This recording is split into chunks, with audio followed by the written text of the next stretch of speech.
अस्सलाम वालेकुम। क्या हाल है जी? ठीक हैं, खैरियत से हैं आप? अच्छा, आज की क्लास में मैं आपको रिकॉर्डेड लेक्चर प्रोवाइड कर रहा हूँ क्योंकि कुछ एक प्रॉब्लम थी, इशू था।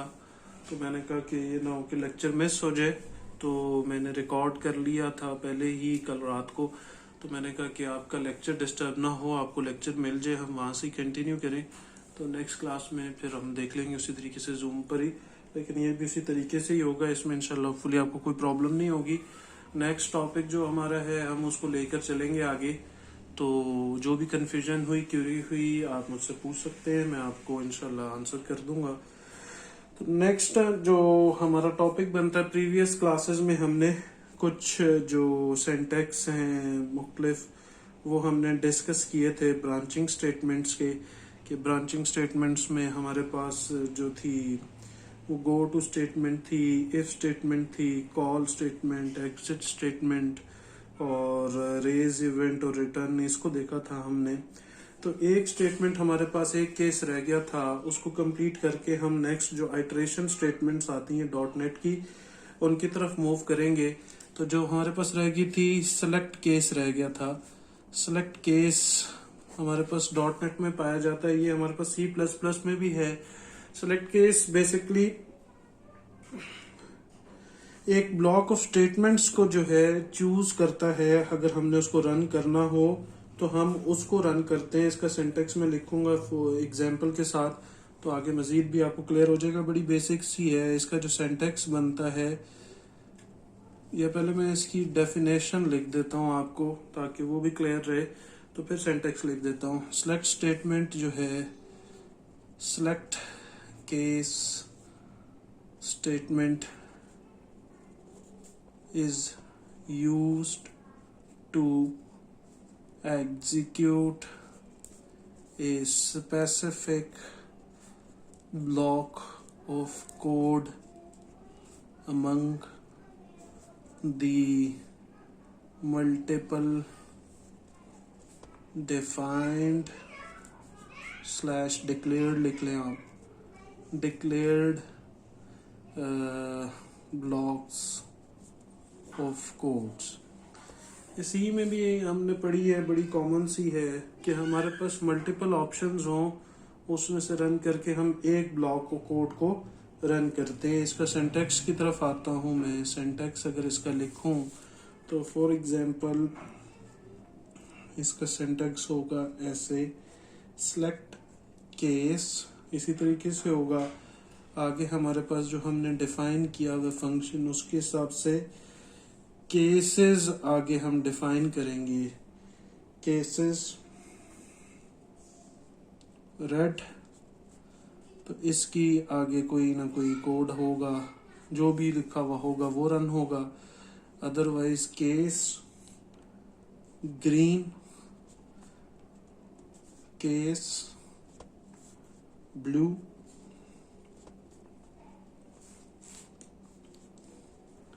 केस येलो, और उसके बाद केस एल्स आ जाएगा। और यहां पर हम एंड सेलेक्ट कर देंगे। लास्ट में हम एंड सेलेक्ट कर देंगे। ठीक है जी। हमने सबसे पहले सेलेक्ट केस स्टेटमेंट को यूज किया, और उसके बाद जो हमारे पास फंक्शन आ रहा है स्टार कलर, स्ट्रिंग कलर जो है, उसको डिफाइन करेंगे हम। तो उसमें हमने केसेस दे दिए। केसेस हैं हमारे पास, रेड है केस, ग्रीन, ब्लू, येलो। अगर इनमें से कोई भी केस, अगर यूजर कोई भी वैल्यू इनपुट करता है, अगर रेड की वैल्यू इनपुट होती है तो जो उसके नीचे हमारे पास इंस्ट्रक्शंस लिखी हुई होंगी केस रेड की, जो उसमें डिफाइंड होंगी, वो एग्जीक्यूट होंगी।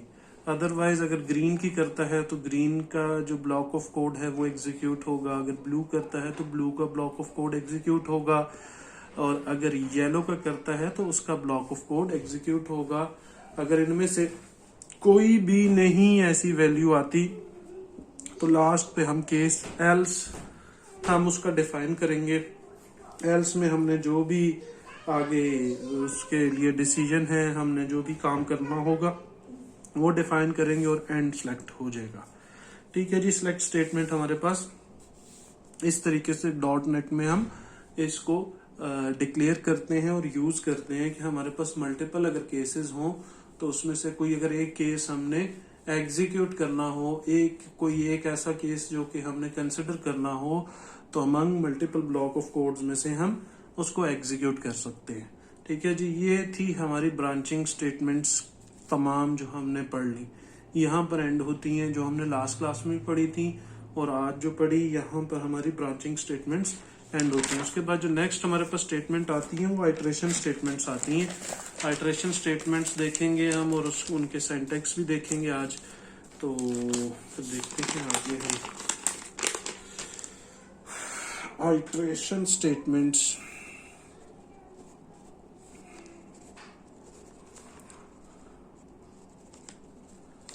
आइटरेशन स्टेटमेंट्स हमारे पास 3 किस्म की हैं, डू, फॉर और फॉर ईच।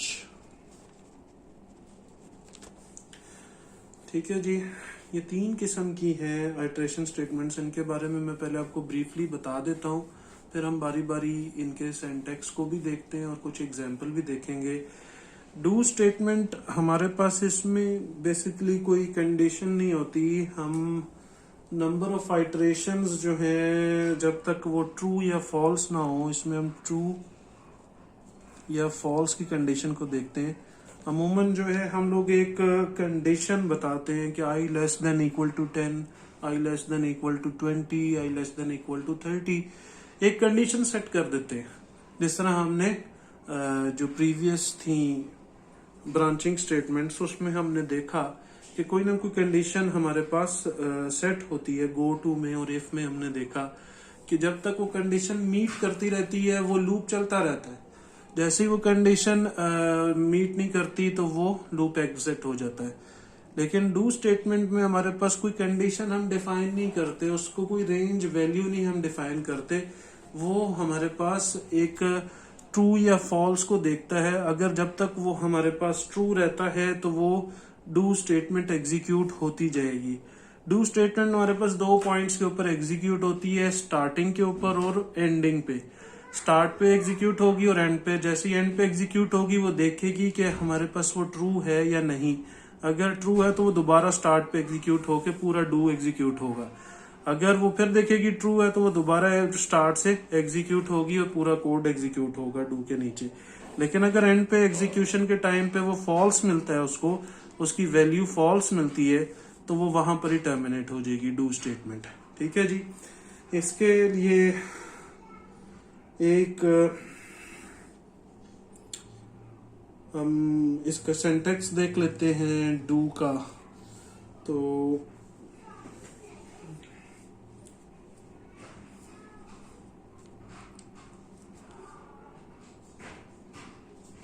इसका सिंटैक्स इसी तरीके से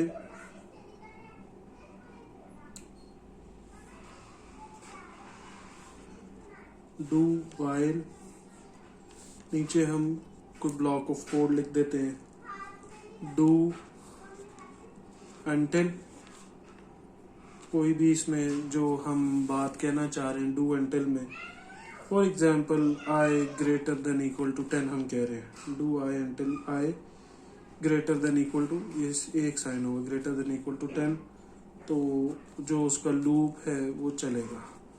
ठीक है जी, तो इसी तरीके से इसका जो मल्टीपल तरीके कार है, इसको हम लूप वाइल के तहत भी लिख सकते हैं। ये तीनों इसके प्रॉपर सिंटैक्स हैं। लूप वाइल, डू अंटिल या लूप अंटिल, या सिंपल डू। डू लिखेंगे हम, डू, और नीचे हमारा ब्लॉक ऑफ कोड आएगा और यहाँ पर लूप। ठीक है जी, ये तमाम तरीके कार हैं। डू लिखेंगे हम, दिस वन डू, और नीचे हमारे जो भी ब्लॉक ऑफ कोड है, फॉर एग्जांपल हम यहाँ पे लिख रहे हैं do dim A equals to 10, dim B equals to 5, कुछ भी लिख रहे हैं। तो dim C equals to A plus B लिख रहे हैं, हम कुछ भी लिख रहे हैं, तो इसमें कोई भी कंडीशन हम सेट कर सकते हैं। तो आगे हमने कंडीशन अगर सेट करनी है कि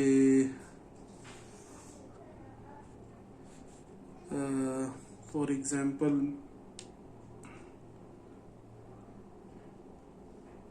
अगर मैं करना चाह रहा हूँ कि इसको अगर हम एक सेकेंड,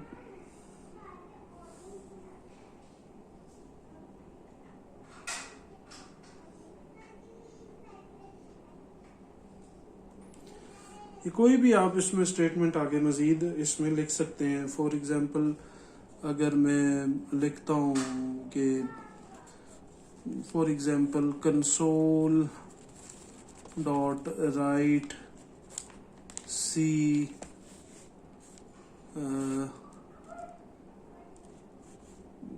आप लिख लें राइट सी अंटिल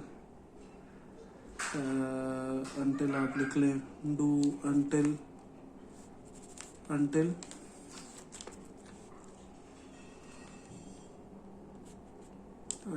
5, कुछ भी लिख लें आप, ये 5 टाइम्स इसको रन करेगा। आप इसके मुख्तलिफ हैं, इसमें हमारे पास जो वो इंक्रीमेंट है बेसिकली काउंटर में, उसको इस तरीके से चला जाता है कि कंडीशन को वो एवेल्यूएट कर रहा होता है और उस एवेल्यूएशन के बाद हमारा ये लूप जो है, इसको आप कह लें आइटरेशंस जो है हमारी वो रन होती हैं। ठीक है जी, तो वेरी सिंपल। अब दूसरी जो चीज़ आती है हमारे पास फॉर, इसके बारे में मैं आपको बता दूं, ये सिमिलर है जैसे कि C++ में यूज़ होता है, इसमें उससे कुछ डिफरेंस नहीं है। जो दूसरी चीज़ आ रही है फॉर ईच, ये हमारे पास C++ में नहीं है, ये इससे थोड़ा सा डिफरेंट है, इसमें थोड़ी सी प्रोविजन एक्स्ट्रा है। पहले हम फॉर को देखते हैं, फिर उसके बाद फॉर ईच को देखेंगे, तो ये मजीद क्लियर हो जाएगा। फॉर जो है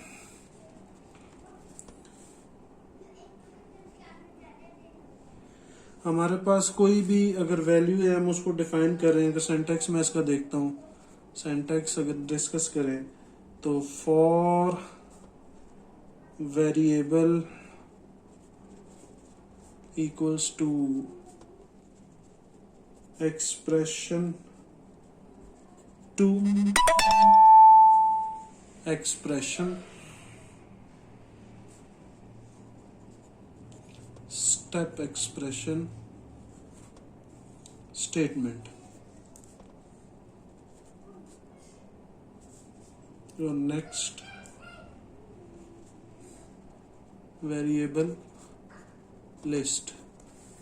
ये इसका सिंटैक्स है। इसका एक कोड लिखता हूँ मैं पहले आपको, लिए कोड आपको आ जाए एग्जांपल एक उसकी, कि कोड इसका ऐसे हो सकता है। हेडर फाइल्स नहीं मैं लिख रहा, उसके नीचे से मैं लिख रहा हूँ कि कोड इसका for k equals to 1 to 10 next k j i।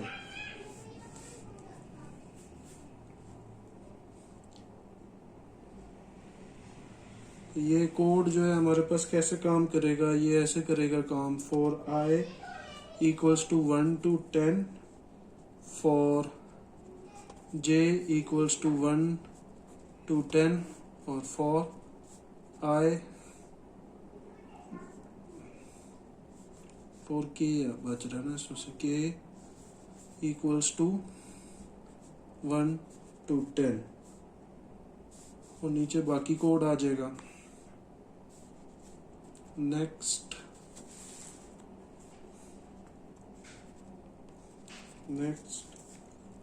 और नेक्स्ट। ठीक है जी, पहले मैं इसका सिंटैक्स थोड़ा सा आपको ब्रीफ कर दूं। फॉर हमारा जो है, फॉर स्टैंडर्ड जैसे यूज होगा वही, कोई भी वेरिएबल हम ABCDEF जो भी वेरिएबल रखना चाहें उसमें हम वो वेरिएबल का नाम देंगे। इक्वल्स टू एक्सप्रेशन, कोई भी एक्सप्रेशन होगी 1 से लेके जो भी नंबर रखना चाहें आप। 2 एक्सप्रेशन, वो भी नंबर होगा, नंबर 2 है आगे 2, तो एक्सप्रेशन आएगा जो भी नंबर हम रखना चाहें। तो ये एक्सप्रेशन जो है हमारी स्टॉप एक्सप्रेशन कहलाएगी, मतलब अपर बाउंड वैल्यू होगी, लास्ट वैल्यू होगी। तो फॉर वेरिएबल कोई भी इक्वल्स टू एक्सप्रेशन, ये इनिशियल एक्सप्रेशन और ये लास्ट एक्सप्रेशन, इसको हम स्टॉप एक्सप्रेशन कहते हैं। और उसके बाद स्टेटमेंट और नेक्स्ट वेरिएबल लिस्ट जो भी आती है, नेक्स्ट वेरिएबल लिस्ट उसमें वो आ जाएगी। इसको हमने लिखा जैसे फॉर के इक्वल्स टू 1 to 10, के की वैल्यू हमने, के में वेरिएबल है एक, उस वेरिएबल में हमने कहा कि वो 1 से लेके 10 तक वैल्यूज को आइटरेट करेगा, उसमें वैल्यू स्टोर होंगी। और नेक्स्ट हमने कह दिया कि के जे आई, कि ये तमाम वैल्यूज इन तमाम वेरिएबल्स के लिए होंगी। तो ये एक्सप्रेशंस जो हमने दी, तो ये जो इसका जो वर्किंग प्रिंसिपल है वो ये दिखाया। कोड हमारा यहाँ तक ही है, ये 2 स्टेटमेंट्स में हमारा कोड है। ये इसका वर्किंग प्रिंसिपल मैंने लिखा है कि आपको ये भी पता हो कि वर्किंग प्रिंसिपल इसका क्या है। पहले आई में 1 से लेकर 10 तक वैल्यू स्टोर कर रहा है, फिर जे में, और फिर के में, और लास्ट में नेक्स्ट जो भी कोड होगा उसको रिटर्न कर देगा वैल्यू एंड पे। ठीक है जी। सिंपल सा सिंटैक्स है, इसमें कुछ भी जो है इतना डिफिकल्ट नहीं है। अब जो सेकंड थर्ड मोस्ट है वो है जी फॉर ईच। ये थोड़ा सा डिफरेंट है। इसमें डिफरेंस क्या है कि फॉर में हम किसी भी वेरिएबल में एक्सप्रेशन को स्टोर कर रहे थे, किसी भी वेरिएबल में हम एक्सप्रेशन को स्टोर कर रहे थे, के इक्वल्स टू 1। फॉर ईच में हम एक्सप्रेशन में एक्सप्रेशन को स्टोर कर सकते हैं, सॉरी वेरिएबल में वेरिएबल को स्टोर कर सकते हैं, जरूरी नहीं हम एक्सप्रेशन को स्टोर करें। कैसे? फॉर के इक्वल्स टू ए लिख सकते हैं, फॉर के इक्वल्स टू ए टू जी लिख सकते हैं। हम वेरिएबल के अंदर वेरिएबल स्टोर अगर करना चाहें तो डॉटनेट हमें इसकी भी प्रोविजन देता है, हम वो भी स्टोर कर सकते हैं। ठीक है जी। इसकी छोटी सी हम एक एग्जांपल देखते हैं। पहले सिंटैक्स,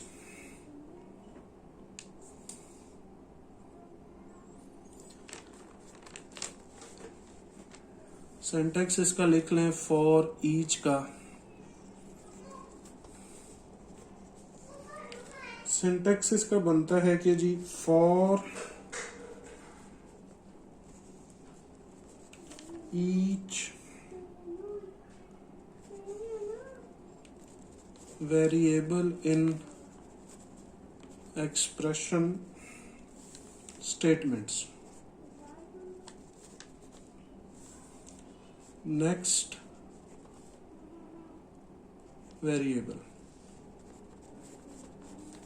ये इसका सिंटैक्स है लिखने का तरीका। अब इसकी थोड़ी सी एक एग्जाम्पल देख लेते हैं।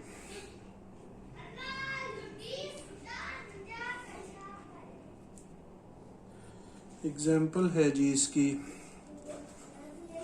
डिम, एक अरे हम डिक्लेयर करेंगे ए as integer equals to 1 2 3 4 and 5.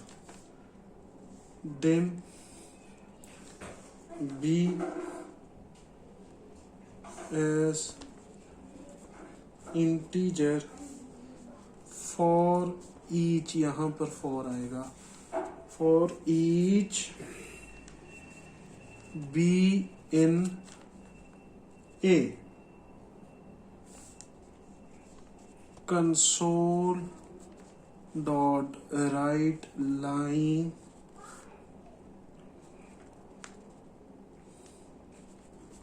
b next।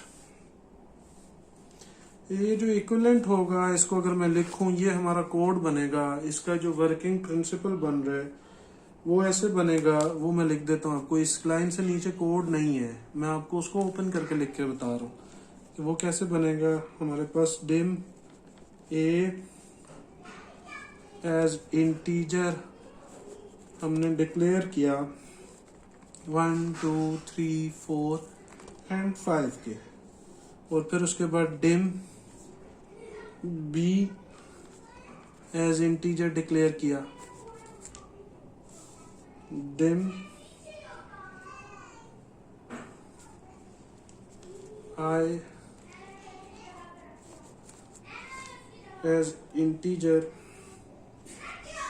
for I equals to A dot get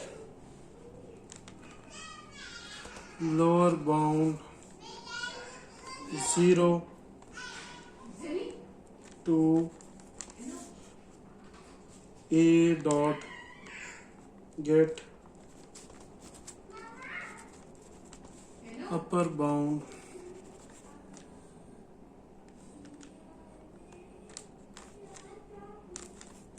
0 B equals to AI. Console dot write line B next. ये कुछ इसके इक्वल होगा हमारी जो वैल्यू बनती है। ये मैं पहले आपको बता देता हूँ। हमारा जो प्रॉब्लम शुरू होता है वो कैसे होता है कि हमने एक एरे डिक्लेयर की डिम ए एज इंटीजर 1 2 3 4 5, फिर डिम बी हमने डिक्लेयर किया एज इंटीजर, कोई भी हो सकता है। अब यहाँ पे फॉर ईच का लूप लगा। फॉर ईच में हमने कहा कि बी जो है, फॉर ईच बी जो है ये वाला बी इन ए, इसको ए में कंसोल राइट लाइन बी कि तमाम जो वैल्यूज बी की के अंदर हैं हम ए की वैल्यूज को प्रिंट करेंगे और नेक्स्ट आ जाएगा। तमाम वैल्यूज को हमने जो ए में हमने डिक्लेयर की उनको कॉपी करके हमने बी में ले आए। हमने उसको फॉर ईच के लिखा दिया फॉर ईच बी इन ए, हमने राइट लाइन बी कर दिया नेक्स्ट। ठीक है जी, हमें अलग से वो उसको डिफाइन नहीं करना पड़ा। इसके इक्विवेलेंट एक कोड बनता है जैसे कि डिम ए एज इंटीजर 1 2 3 4 5 बनी, dim B as integer declare कर दिया, dim I as integer declare कर दिया। और हमने आई के लिए क्या कह दिया, आई जो इसमें नेक्स्ट हमने चीज बताई बी से हट के, हमने कहा I equals to A dot get lower bound 0। A dot get lower bound हमने पहले भी डिस्कस किया था, जो कि उसकी लोएस्ट वैल्यू है, लोएस्ट वैल्यू उसको गेट करेगा to A dot get upper bound 0। I में हमने वैल्यूज जो हैं स्टोर कर दी लोअर बाउंड से लेके अपर बाउंड तक, और बी जो है हमने ए आई कह दिया कि जो इसकी तमाम वैल्यूज हैं आई में जो आ रही हैं लोअर बाउंड से लेके अपर बाउंड तक, जो कि इसकी यहां से लेके यहां तक वैल्यूज हैं, उसको हमने बी के इक्वल कर दिया, बी इक्वल्स टू ए आई, और कंसोल राइट लाइन बी करके नेक्स्ट कर दिया। ये सेम काम अगर हम फॉर ईच के बगैर करें तो ऐसे होगा। एक हमें एडिशनल वेरिएबल डिक्लेयर करना पड़ेगा जिसको हम आई कहते हैं। अगर हम फॉर ईच का इस्तेमाल करें, फॉर ईच में हमने एक फॉर ईच को लिख के उसके अंदर बी के अंदर सिंपली हमने एक्सप्रेशन वो वेरिएबल के अंदर हमने वेरिएबल स्टोर करवा दिया कि जो हमारे पास ए वेरिएबल डिक्लेयर हमने ऊपर कर दिया था उसको फॉर ईच की मदद से डायरेक्ट हमने बी के अंदर स्टोर करवा लिया। अगर हम फॉर ईच को ना यूज करते तो हमें एक आई वेरिएबल डिक्लेयर करवाना पड़ता, थर्ड वेरिएबल। उस थर्ड वेरिएबल में हम इसकी वैल्यूज को डिफाइन करते और डिफाइन करने के बाद हम बी में स्टोर करवा रहे होते, तो हमारा कोड जो है जो कि एक स्टेटमेंट से काम होना था वो एक स्टेटमेंट का काम हमारे पास मल्टीपल एक्स्ट्रा स्टेटमेंट्स लिखनी पड़ी।